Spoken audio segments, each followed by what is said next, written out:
तर कशा सगळे अर्णव बनवर यूट्यूब चॅनलमध्ये तुमचं खूप खूप स्वागत आहे. आणि आज माझ्या मम्मी पप्पांची ॲनिव्हर्सरी आहे आणि त्यानिमित्त आम्ही चाललोय श्री स्वामी समर्थांच्या मठात. चला तर जाऊया. स्वामी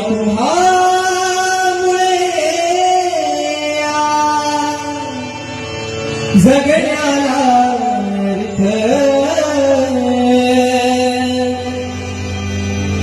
श्री स्वामी समर्थ,